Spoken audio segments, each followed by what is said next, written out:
তারিখের কিতাবের মধ্যে আছে পয়গম্বর সাল্লাল্লাহু আলাইহি ওয়াসাল্লাম যখন মক্কা থেকে মদিনায় চলে গেলেন, মদিনার মুসলমানরা অল্প, মদিনার মুসলমানদেরকে লইয়া পয়গম্বর সাল্লাল্লাহু আলাইহি ওয়াসাল্লাম মাঠের মধ্যে খুতবা দেয়। পাশে একটা খেজুর গাছের উপরে হেলান দিয়ে পয়গম্বর সাল্লাল্লাহু আলাইহি ওয়াসাল্লাম খুতবা দেয়, তার সাহাবায়ে কেরামদেরকে বয়ান করে। হঠাৎ কইরা একদিন যখন মুসলমানের সংখ্যা অতি বেড়ে গেল, সাহাবায়ে কেরামরা পয়গম্বর সাল্লাল্লাহু আলাইহি ওয়াসাল্লামের কাছে আরজ করলেন, ইয়া রাসূলুল্লাহ, ইয়া হাবিবাল্লাহ, আমাদের মুসলমানের সংখ্যা অনেক বেশি হয়ে গেছে, আমাদের মুসলমানের সংখ্যা অনেক বেশি হয়ে গেছে। যখন আপনি বয়ান করেন, যখন আপনি খুতবা দেন, পিছন থাইকা আপনাকে দেখা যায় না নবী, এই জন্য অনেকেই ছটফট করে। ও নবী, যদি আপনি অনুমতি দেন তাহলে আমি আপনার জন্য একটা মেম্বার তৈরি করতে চাই। পয়গম্বর সাল্লাল্লাহু আলাইহি ওয়াসাল্লামকে যখন বললেন, সাহাবায়ে কেরামদের কথা সম্মতি জানায়া পয়গম্বর আলাইহিস সালাতু ওয়াস সালাম তাদেরকে যখন মেম্বার বানানোর অনুমতি দিলেন, পয়গম্বর সাল্লাল্লাহু আলাইহি ওয়াসাল্লামের অনুমতি পাইয়া সাহাবায়ে কেরামরা একটা মেম্বার বানাইলো, কাঠ দিয়ে একটা মেম্বার বানাইলো। মেম্বার বানাইয়া মসজিদে নববীর মধ্যে ওই মেম্বারটা রাখলেন, যেখানে দাঁড়াইয়া, যেখানে বৈশা মুহাম্মাদুর রাসূলুল্লাহ মায়ার নবী উম্মতদের জন্য খুতবা দিবেন, উম্মতদের জন্য বয়ান করবেন। কিন্তু আল্লাহর কি কারিশমা, মুহাম্মাদুর রাসূলুল্লাহ সাল্লাল্লাহু আলাইহি ওয়াসাল্লাম যখন খুতবা দেওয়ার জন্য মেম্বারে উঠলেন, খুতবা দিবে এইরকম সময় কেমন যেন একটা গর্ভবতী উটের কান্নার ফোফানি আওয়াজ শোনা যায়। কিসের আওয়াজ? উটের কান্নার আওয়াজ। মুহাম্মদ সাল্লাল্লাহু আলাইহি ওয়াসাল্লাম মায়ার নবী সাহাবীদেরকে বললেন, তোমরা কি গর্ভবতী উট নিয়ে আসছো নাকি যার কান্নার আওয়াজ আমার কানের মধ্যে বাজে? সাহাবায়ে কেরামরা জিজ্ঞাসা করে, এরকম যে একে অপরকে জিজ্ঞাসা করে, তোমরা কি কেউ নিয়ে আসছো নাকি, এরকম উট নিয়ে আসছো নাকি যে ফুপায়া কান্না করে? সাহাবায়ে কেরামরা বললেন, না, আমরা তো কোনো উট নিয়ে আসি নাই। এইবার কয়েকজন সাহাবায়ে কেরাম যখন বাইরে গেলেন তালাশের জন্য, না, বাইরে কোনো উটনি নাই। এইবার মায়ার নবী সাল্লাল্লাহু আলাইহি ওয়াসাল্লাম উটের ফুপানি আওয়াজ শুনে মুহাম্মাদুর রাসূলুল্লাহ সাল্লাল্লাহু আলাইহি ওয়াসাল্লাম নিজে মেম্বার থেকে উঠে গেছেন। উঠে যাইয়া বাহিরে খেয়াল করে লক্ষ্য করতে যায়া দেখে মুহাম্মদ রাসূল সাল্লাল্লাহু আলাইহি ওয়াসাল্লাম মায়ার নবী যেখানে খুতবা দিতেন ওইখান থেকে কেমন যেন একটা কান্নার আওয়াজ ভেসে আসে। মায়ার নবী যখন ওই দিকে অগ্রসর হয়, পয়গম্বর সাল্লাল্লাহু আলাইহি ওয়াসাল্লাম যখন সামনে অগ্রসর হয়ে যায়, খেয়াল করে দেখে খেজুর গাছের মধ্য থেকে কেমন যেন একটা ফোফানি কান্নার আওয়াজ। মায়ার নবী ওই খেজুর গাছের কাছে যাইয়া এইরকম হাত বুলাই। ছোট বাচ্চা যখন কান্না করে যেই রকম করে তার বাবা মা তাকে আদর করে, ঠিক তেমনি ভাবে মায়ার নবী মুহাম্মদ রাসূল সাল্লাল্লাহু আলাইহি ওয়াসাল্লাম খেজুর গাছের উপর দিয়ে হাত বুলায়। খেজুর গাছকে ডাক দেয়া বলে, এ খেজুর গাছ তুমি কেন কাঁদো? হে খেজুর গাছ তুমি কেন কাঁদো? তোমার মধ্যে কি এত ব্যথা, তোমার মধ্যে কি এমন দুঃখ যার জন্য তুমি এমন ফোফায় কান্না করো? এইবার খেজুর গাছ কেমন যেন আরো জোরে জোরে ফুপায় কান্দে। খেজুর গাছ আল্লাহ পাক রব্বুল আলামিনের কাছে দরখাস্ত করলেন, আল্লাহ আমার জবানটা তুমি খুলিয়া দাও। মুহাম্মদ রাসূলুল্লাহ সাল্লাল্লাহু আলাইহি ওয়াসাল্লামের সঙ্গে যেন আমি কথা বলতে পারি। এইবার আল্লাহ পাক রব্বুল আলামিন খেজুর গাছের জবানটা খুলে দিলেন। খেজুর গাছ এইবার মায়ার নবীকে ডাক দে বলে, ও নবী, আমার মনের মধ্যে এত দুঃখ, এত বেদনা, ও নবী আপনি আমার গায়ের উপরে হেলান দিয়ে আমার গায়ের উপর হাতটা ধুয়ে খুতবা দিতেন। অনেকটা দিন আমার গায়ের উপর হাত ধুয়ে আপনি খুতবা দিতেন। আপনার পবিত্র জবানে আমি শুই না, আমার অন্তরটা বড় ধন্য হয়ে যায়। তো আপনার কথাগুলো শুনে আমার অন্তরটা বড় ভালো হয়ে যাইতো। ও নবী, মুসলমানের সংখ্যা বেশি হওয়ার কারণে আপনার উম্মতরা আপনাকে একটা মেম্বার বানায় দিছে, যে মেম্বারে থাইকা আপনি খুতবা দিবেন গো নবী। ও নবী,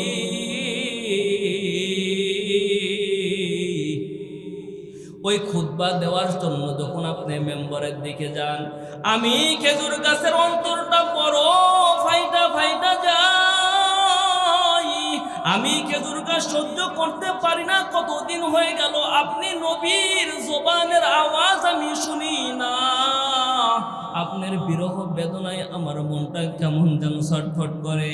এইরকম যখন খেজুর গাছ পয়গম্বর সাল্লাল্লাহু আলাইহি ওয়াসাল্লামকে বললেন, এইবার মুহাম্মদ সাল্লাল্লাহু আলাইহি ওয়াসাল্লাম মায়ার নবী খেজুর গাছকে এইভাবে জড়িয়া ধইরা কান্না করে আর ডাক দে বলে, হে খেজুর গাছ, তুমি আর কাঁদিও না।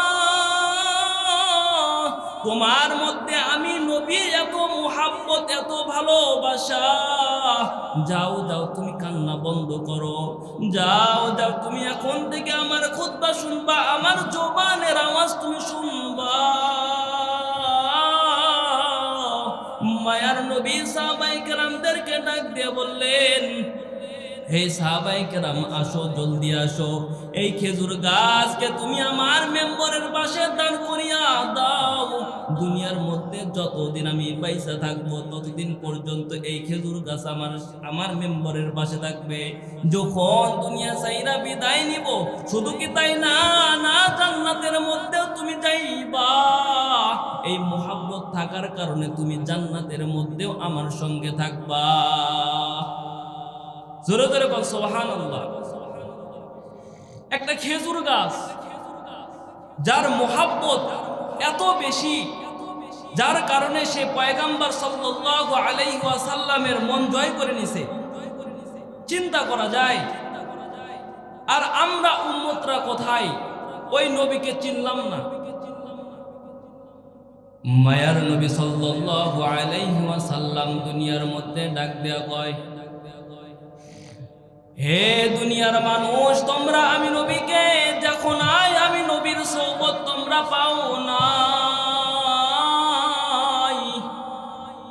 দুনিয়ার মধ্যে তোমরা আসো, আমি নবীর দেশ থেকেও অনেক দূরে আসো, কিন্তু আমি নবী তোমাদের জন্য ওয়াদা করে যাই, মান আহাব্বা সুন্নতি ফাকাদ আহাব্বানি ওয়া মান আহাব্বানি কানা মাই ফিল জান্নাহ। দুনিয়ার মধ্যে তোমরা যদি আমি নবীর একটা সুন্নত যদি ভালোবাসতে পারো, দুনিয়ার মধ্যে আমি নবীর একটা সুন্নতকে যদি তোমরা আঁকড়ে ধরতে পারো, একটা সুন্নতকে যদি তোমরা ভালোবাসতে পারো, দুনিয়ার একটা সুন্নতকে যদি তুমি আমার সুন্নতকে দুনিয়ার মধ্যে যদি মোহাব্বত করে যদি আঁকড়ে ধরতে পারো, আল্লাহ পাক রব্বুল আলামিনকে সাক্ষী রেখে ওয়াদা করলাম, জান্নাতের মধ্যে তোমরা আমার সঙ্গে থাকবা। সুবহানাল্লাহ। আল্লাহ পাক রব্বুল আলামিন এত পাওয়ারফুল একটা নবী দান করেছেন আমাদের জন্য, আর আমরা বেখিয়াল। আল্লাহ পাক রব্বুল আলামিনের নবী আমাদেরকে বললেন, যদি দুনিয়ার মধ্যে তার সুন্নত, একটা সুন্নতকে যদি আমরা ভালোবাসতে পারি, আঁকড়ে ধরতে পারি, জান্নাতের মধ্যে নবীর সঙ্গে আমরা থাকতে পারব। এর মতো সৌভাগ্যবান আর কোন উম্মত হতে পারে? ঠিক না? আল্লাহ পাক রব্বুল আলামিন এমন একজন নবী আমাদেরকে দান করেছেন, যেই নবীর জন্য সাহাবায়ে কেরামরা কষ্ট করতে করতে শেষ হয়ে গেছে, তাও পরেও নবীকে একটা ও শব্দ পর্যন্ত ব্যথা দেয় নাই, কষ্ট দেয় নাই। আল্লাহ পাক রব্বুল আলামিন মায়ার নবীর থুতুর মধ্যে এত বরকত দান করেছিলেন, যদি কোনো সাপের বিষের মধ্যে এই থুতু লাগায় দেওয়া হতো, আল্লাহ পাক রব্বুল আলামিন সঙ্গে সঙ্গে ওই বিষকে পানি করে দিত। কত মায়ার নবী, কত পাওয়ারফুল একটা নবী আল্লাহ পাক রব্বুল আলামিন আমাদেরকে দান করেছেন। শুধু কি তাই না, মায়ার নবীর হাতের মধ্যে এমন বরকত আল্লাহ পাক রব্বুল আলামিন দান করেছিলেন, আকাশের চাঁদের মধ্যে যদি ইশারা করত, ওই চাঁদটা জমিনের মধ্যে ভেঙে পড়ত। তারিখের কিতাব দ্বারা প্রমাণিত হয়ে যায়, যখন উতবা, সাইবা, আবু জেহেল, আবু লাহাবরা যখন মুহাম্মাদুর রাসূলুল্লাহ সাল্লাল্লাহু আলাইহি ওয়াসাল্লামের কাছে আসলেন, মুহাম্মদকে ডাক দিয়ে বলে, হে মুহাম্মদ, সত্যি কি তুমি আল্লাহর প্রেরিত রাসূল নাকি তুমি দুনিয়ার জাদুকর? এইরকম যখন আবু লাহাব, উতবা, সাইবা, আবু জেহেলরা যখন মুহাম্মদ রাসূলুল্লাহ সাল্লাল্লাহু আলাইহি ওয়াসাল্লামকে বললেন, মায়ার নবী রাসূলুল্লাহ সাল্লাল্লাহু আলাইহি ওয়াসাল্লাম তার চাচাদেরকে বললেন, আমি সত্যি আল্লাহর পক্ষ থেকে প্রেরিত রাসূল। এইবার মুহাম্মদ রাসূলুল্লাহ সাল্লাল্লাহু আলাইহি ওয়াসাল্লামকে লক্ষ্য করে ডাক দিয়ে বলে, হে আবু লাহাব, হে মুহাম্মদ, ওই যে দেখতেছো আকাশের মধ্যে চন্দ্র আছে, এই চন্দ্রটাকে তুমি যদি তোমার আঙ্গুল দ্বারা ইশারা করে যদি তুমি জমিনের মধ্যে ফেলতে পারো, পাহাড়ের মধ্যে ফেলতে পারো, দ্বিখণ্ডিত যদি করতে পারো, তাহলে আমরা সবাই ঐক্যবদ্ধ হইয়া তোমার কাছে তোমার ধর্ম গ্রহণ করব। মায়ার নবী ডাক দিয়ে বললেন, চাচা সত্যি কি তাই? আমি যদি ওই আকাশের চন্দ্রগুলো যদি দ্বিখণ্ডিত করতে পারি, তাহলে আপনারা কি আমার ধর্মের, আমার আল্লাহর একত্ববাদে আল্লাহর উপর ঈমান আনবেন? উতবা, সাইবা, আবু জেহেল ডাক দিয়ে বললে, হ্যাঁ ভাতিজা, হ্যাঁ সত্যি তোমার ধর্মের উপর ঈমান আনবো। এইবার আল্লাহ পাক রব্বুল আলামিনের কাছে পয়গম্বর সাল্লাল্লাহু আলাইহি ওয়াসাল্লাম মেসেজ পাঠায়, ডাক দেয়া বলে, ও দয়ার মালিক,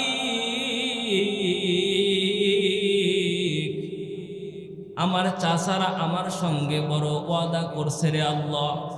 ও আল্লাহ, আপনি সাক্ষী থাকেন, আমি যদি আকাশের চাঁদটা যদি দুই খণ্ড করতে পারি, তারা ঈমান আনবে। আল্লাহ তো ডিক্লার আগেই দিয়ে দিছে, ও নবী, আপনার হাতের মধ্যে এত বরকত আমি আল্লাহ দান করলাম, আপনি যা খুশি তাই করতে পারবেন। আল্লাহ পাক রব্বুল আলামিনের ওয়াদা পাইয়া মুহাম্মদ রাসূল সাল্লাল্লাহু আলাইহি ওয়াসাল্লাম আকাশের দিকে, ওই চন্দ্রের দিকে লক্ষ্য কইরা এইভাবে একটা নারণী দিছে, সঙ্গে সঙ্গে চাঁদের ফাটল হইয়া পাহাড়ের উপর চারটা ঢলে পড়ছে। দেখেন না এখনো চাঁদের মধ্যে ফাটল। এইবার আবু জেহেল, আবু লাহাব, উতবা, সাইবারা ডাক দেয়া বলে, ভাতিজা, চারটা দ্বিখণ্ডিত করছো বুঝলাম, কিন্তু তুমি কি আবার চারটা একত্রিত করতে পারবা? যদি করতে পারো তাহলে তোমার উপর ঈমান আনবো। এইবার মুহাম্মদ পয়গম্বর সাল্লাল্লাহু আলাইহি ওয়াসাল্লাম আবার আঙ্গুল দ্বারা ইশারা করছে, সঙ্গে সঙ্গে চারটা একত্রিত হয়ে গেছে। এইবার আবু জেহেল, উতবা, সাইবারা মুহাম্মদ সাল্লাল্লাহু আলাইহি ওয়াসাল্লামকে চিৎকারি করে বলেন, ভাতিজা, আমরা তো জানতাম দুনিয়ার মধ্যেই তোমার শুধু জাদু চলে, কিন্তু না, তুমি এমন একটা জাদুকর যার জাদুটা আসমানের মধ্যেও চলে। হেদায়েতের মালিক কে? মাইয়াহদিহিল্লাহু ফালা মুদিল্লা লাহু ওয়া মাইয়ুদ্লিলহু ফালা হাদিয়া লাহু। আল্লাহ যদি কাউকে হেদায়েত দান করে, দুনিয়ার মানুষ কাউকে, কোনো মানুষ তাকে পথভ্রষ্ট করতে পারবে? আল্লাহ যদি কাউকে হেদায়েত দান না করে দুনিয়ার কেউ তাকে হেদায়েত দান করতে পারবে না। আল্লাহ পাক রব্বুল আলামিন তাদেরকে হেদায়েত দেন নাই বিধায় তারা হেদায়েত পান নাই, বেঈমান হয়ে মরে গেছে। আল্লাহ পাক রব্বুল আলামিন এমন একটা মায়ার নবী আমাদেরকে দান করছে, যার একটা সুন্নত যদি আমরা আঁকড়ে ধরতে পারি জান্নাত নিশ্চিত। আল্লাহ পাক রব্বুল আলামিন মুহাম্মদ সাল্লাল্লাহু আলাইহি ওয়াসাল্লামকে যখন নবুয়ত দান করলেন, মক্কার কাফেররা মায়ার নবীকে হত্যা করার জন্য, কতল করার জন্য একটা ষড়যন্ত্র করলেন, চক্রান্ত করলেন। আল্লাহ পাক রব্বুল আলামিন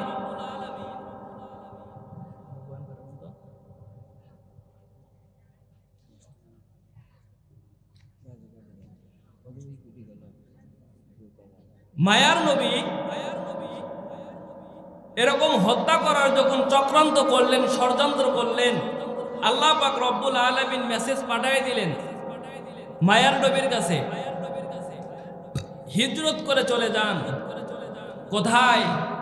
মদিনায়। আল্লাহ পাক রব্বুল আলামিনের সাহাবীদেরকে কেমন তাদের সাহাবী ছিল, কেমন মোহাব্বত করতেন সাহাবায়ে কেরামরা। মায়ার নবী সাল্লাল্লাহু আলাইহি ওয়াসাল্লাম হিজরতের 40 দিন পূর্বে আবু বকর সিদ্দিক রাদিয়াল্লাহু তাআলা আনহুকে বললেন, হে আবু বকর, মনে হয় তুমি আমার হিজরতের সঙ্গী হইবা, তুমি আমার হিজরতের সাথী হইবা। আবু বকর সিদ্দিক রাদিয়াল্লাহু তাআলা আনহু ওখান থেকে চলে যায়। 40 দিন পর যখন মায়ার নবী সাল্লাল্লাহু আলাইহি ওয়াসাল্লাম হিজরত করার জন্য যখন বের হয়েছে, আবু বকরের দরজায় যাইয়া একটা মাত্র ডাক দিছে, আবু বকর। একটা ডাকের সঙ্গে সঙ্গে আবু বকর দরজা খুলাইয়া দিছে। মায়ার নবী এবার জিজ্ঞাসা করে, হে আবু বকর, তুমি কি ঘুমাও না? একটা ডাকের সঙ্গে তুমি কিভাবে তুমি দরজা খুলে দিলা? তুমি কি ঘুমাও না? আবু বকর ডাক দিয়ে বলেন, ও নবী, যতদিন আগে আপনি ওই যে একটা সময় বলছিলেন আবু বকর হয়তো তুমি আমার হিজরতের সঙ্গী হবা, তুমি আমার হয়তো হিজরতের সঙ্গী হইবা, তুমি বুঝি আমার হিজরতের সঙ্গে তুমি চলে যাইবা, আমার সাথী হইবা। ওই সময় থাইকা বিছানার সঙ্গে আমি আবু বকরের পিঠ লাগে নাই। রাত্র ভর এইভাবে দরজার কাছে আমি খাড়া আছি, 40 দিন যাব। ও নবী, শুধু কি আমি না, না শুধু আমি নই, আমার মেয়ে আসমাও ঘুমায় না, প্রতি রাত্রে খাবার তৈরি করে করে বসে থাকে। কখন বুঝি আমার নবী আয়েশা ডাক দিবে, কখন বুঝি হিজরতের সময় হয়ে যায়। ও নবী, শুধু কি তাই না, না, ওই যে দেখেন একটা উট দেখা যায় হিজরতের সফর হিসাবে, তার উপরে বড় হয়ে একটা উট কিনেছিলাম। ও নবী তাকায় দেখেন ওই উটটাও ঘুমায় না, ওই উটটাও হিজরতের জন্য আপনার জন্য অপেক্ষা করে রে নবী। ও নবী, আমরা সবাই আপনার হিজরতের সঙ্গী হব বলে এতদিন ধরা, এতদিন যাবত নির্ঘুম রাত্র পার করতেছে গো নবী। এইবার আবু বকর সিদ্দিক রাদিয়াল্লাহু তাআলা আনহু পয়গম্বর সাল্লাল্লাহু আলাইহি ওয়াসাল্লামকে নিয়ে মক্কা থেকে মদিনার দিকে রওনা দেয়। পথের মধ্যে গারে সোর নামক পাহাড়ের মধ্যে যখন ওখানে থাকবে, এত বিশাল এই গারে সোর, এখন তো সিঁড়ি হয়েছে, যারা হজ করতে গেছে তারা জানে, তারা দেখছে 2-2.5 ঘন্টা লাগে ওই সিঁড়িতে উঠতে, ওই পাহাড়ের চূড়ায় যাইতে।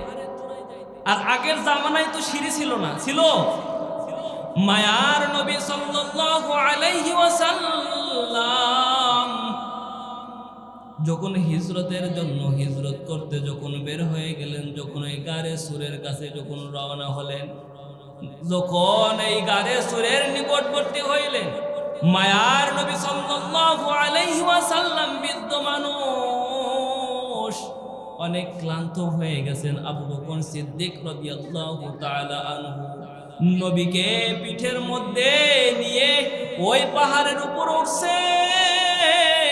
পাহাড়টা বেয়ে বেয়ে পাহাড়ের চূড়ার মধ্যে গেছে আবু বকর। মায়ার নবী সাল্লাল্লাহু আলাইহি ওয়াসাল্লামকে পিঠের মধ্যে নিয়ে চেপে ওই পাহাড়ের চূড়ায় যাইয়া যখন পয়গম্বর সাল্লাল্লাহু আলাইহি ওয়াসাল্লাম ওই গর্তের মুখে, তখন আবু বকর সিদ্দিক রাদিয়াল্লাহু তাআলা আনহু ওই গর্তের ভিতরে যাইয়া সমস্ত গর্তের যেই ময়লাগুলো ছিল সে নিজে একা পরিষ্কার করলো। পরিষ্কার করে মুহাম্মদ মায়ার নবী সাল্লাল্লাহু আলাইহি ওয়াসাল্লামকে ভিতরে নিয়ে গেলেন। ভিতরে যাওয়ার পর দেখে গর্তের মধ্যে অনেক ছিদ্র, ছোট ছোট বড় বড় অনেক ছিদ্র দেখা যায়।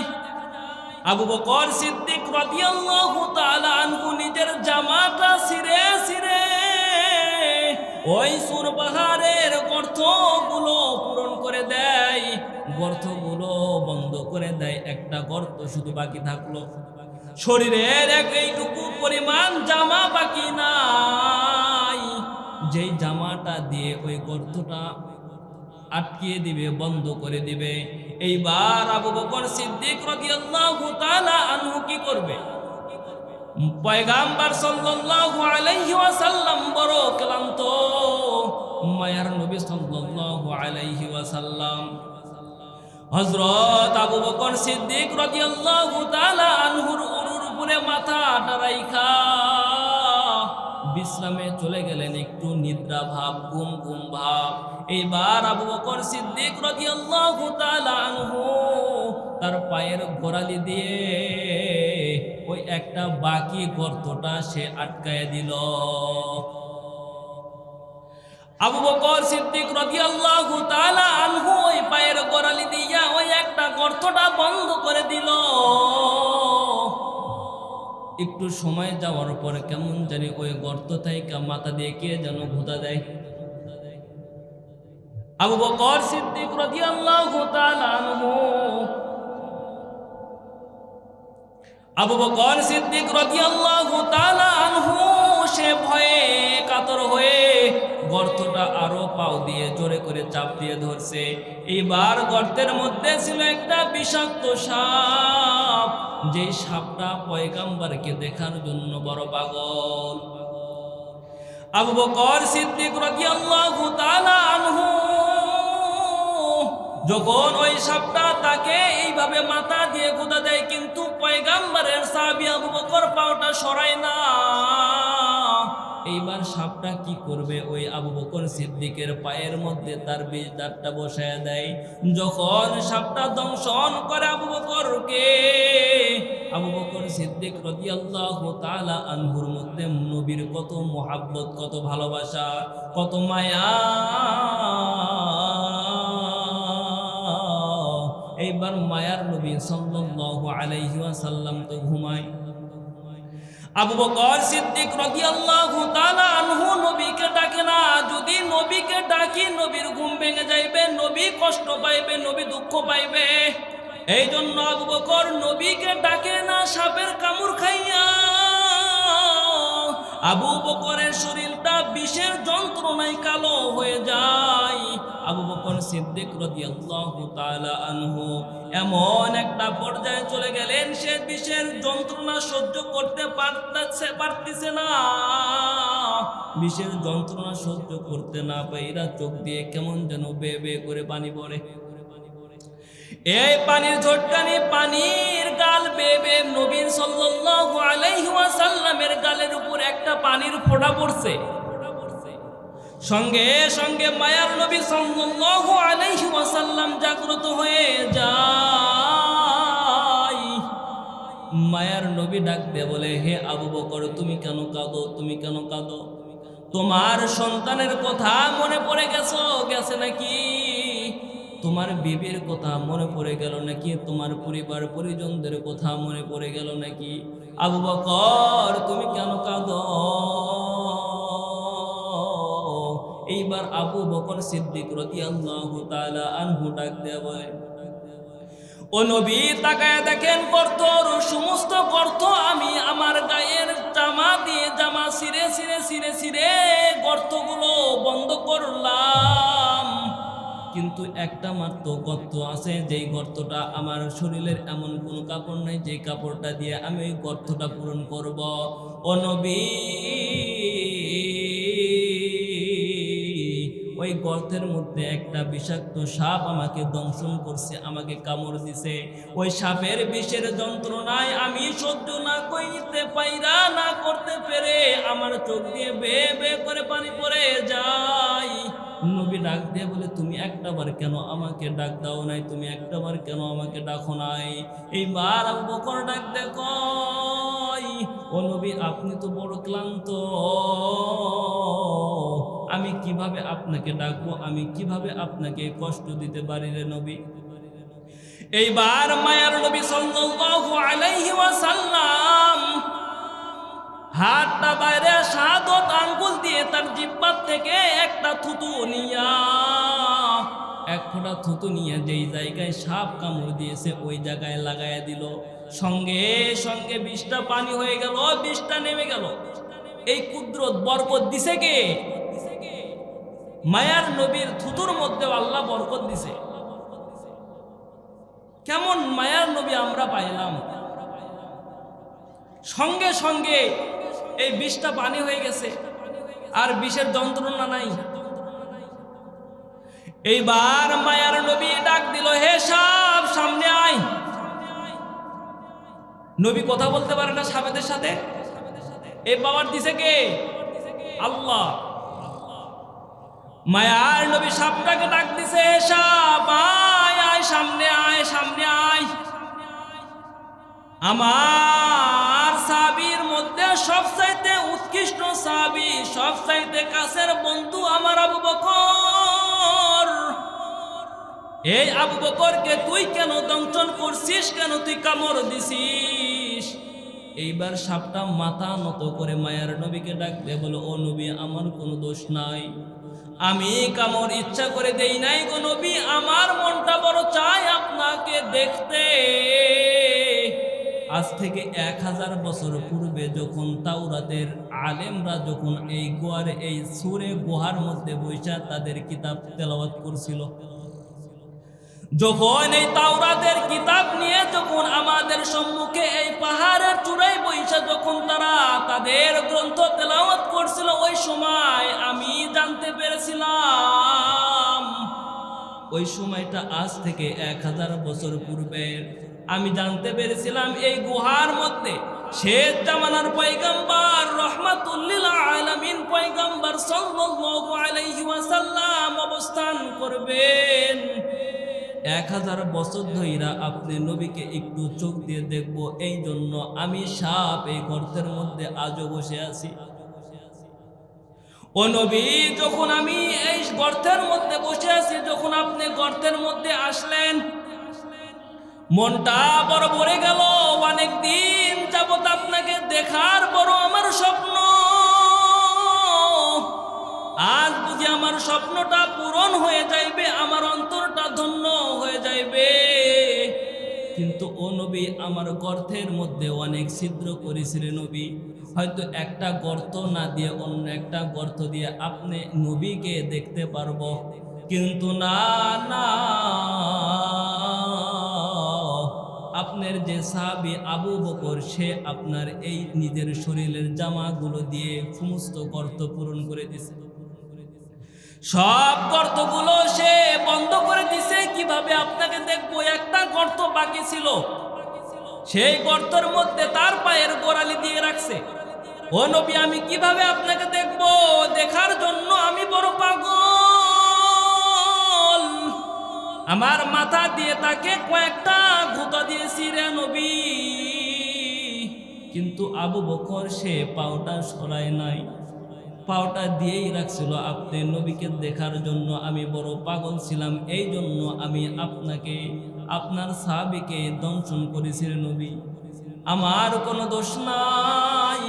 এইবার মায়ার নবী সাল্লাল্লাহু আলাইহি ওয়াসাল্লাম 3 দিন 3 রাত পর্যন্ত ওই গর্তের মধ্যে থাকেন। তাহলে কেমন নবী আমরা পাইলাম? যেই নবীর কথা আল্লাহ পাক রব্বুল আলামিন দুনিয়া এবং আখিরাতে উভয় জাহানের জন্যই কামিয়াবি দান করেছেন,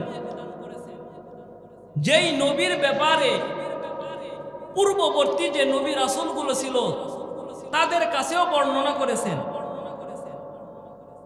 নবীকে সাহাবায়ে কেরামরা কেমন ভালোবাসতেন, নবীর কথাগুলো কেমন তারা প্রাধান্য দিতেন।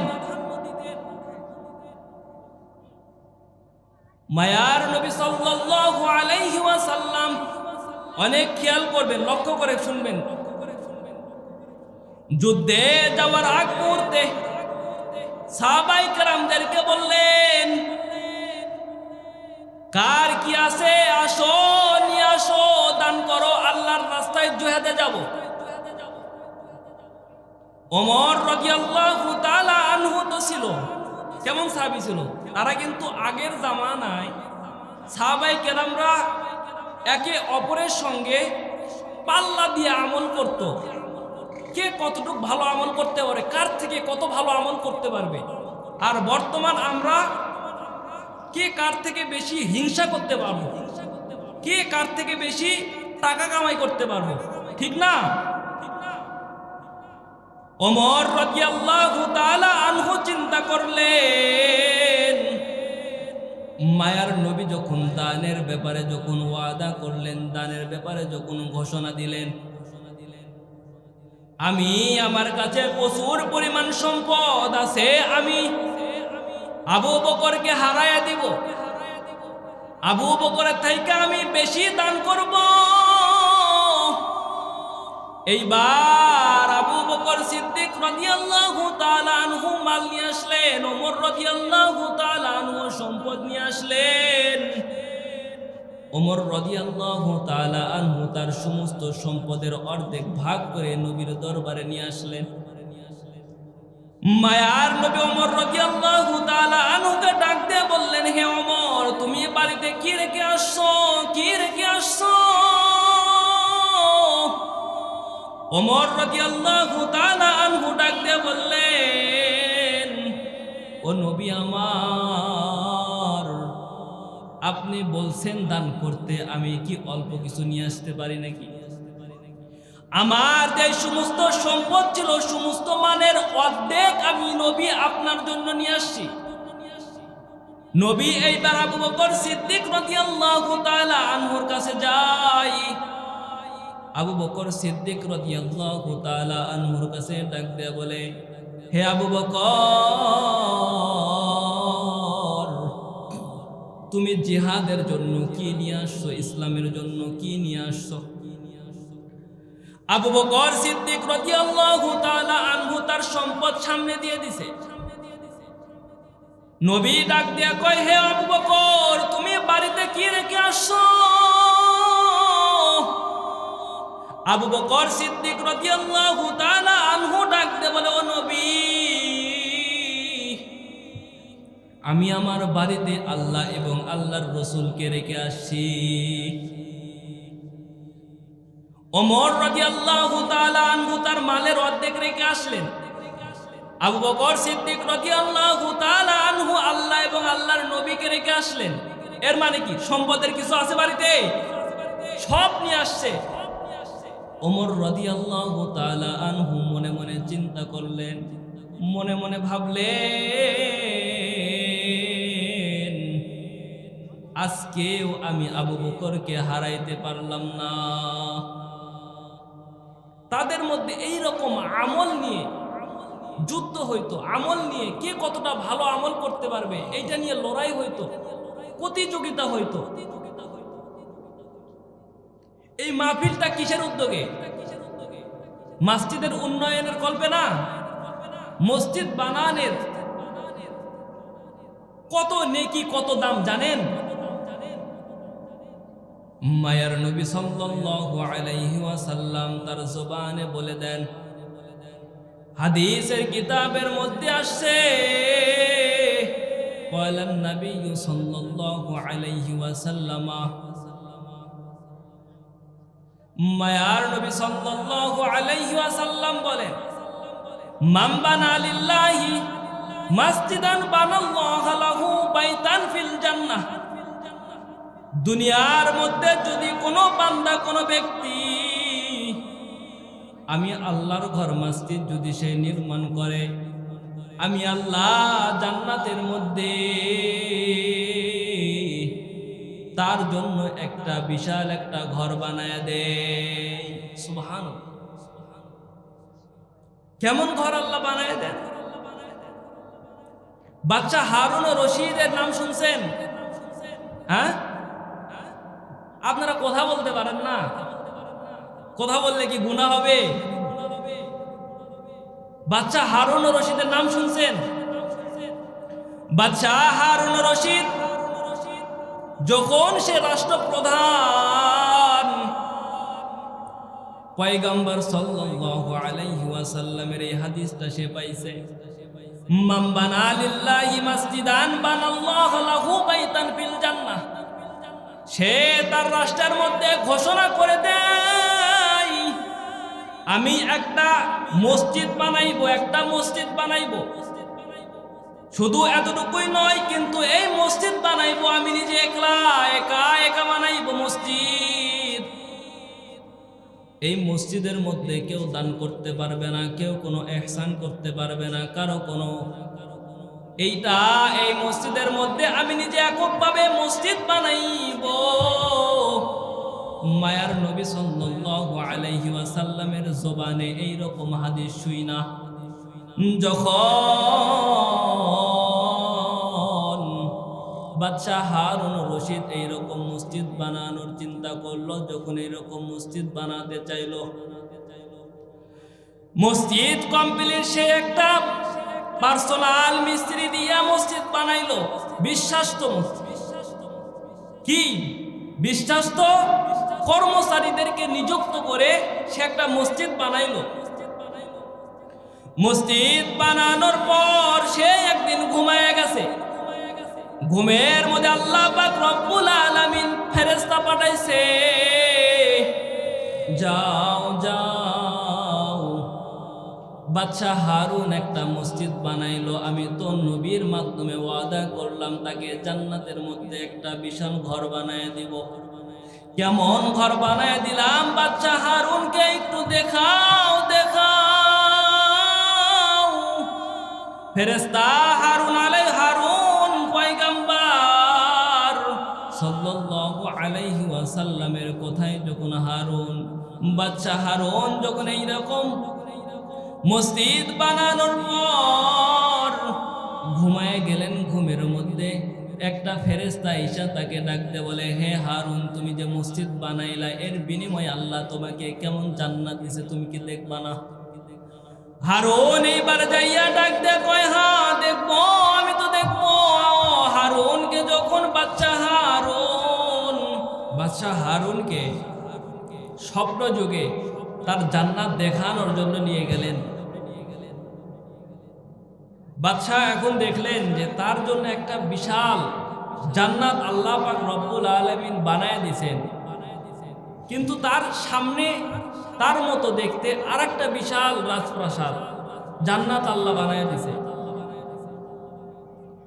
হারুন এবার জিজ্ঞাসা করলেন যে এই জান্নাতটা তো আমার, বুঝলাম, কিন্তু আমার প্রাসাদের সামনে আরেকটা জান্নাত, এইটা কার? ফেরেশতা এবার ডাক দিয়ে বলে, আপনার যে মিস্ত্রি আছে তার এই জান্নাত। হারুন, বাদশা হারুন আলাইহিস সালাম সে জাগ্রত হয়ে গেছে। জাগ্রত হইয়া সে চিন্তা করলো, মায়ের নবী তো বলছে, মান বানা লিল্লাহি মাসজিদান বানাল্লাহু লাহু বাইতান ফিল জান্নাহ।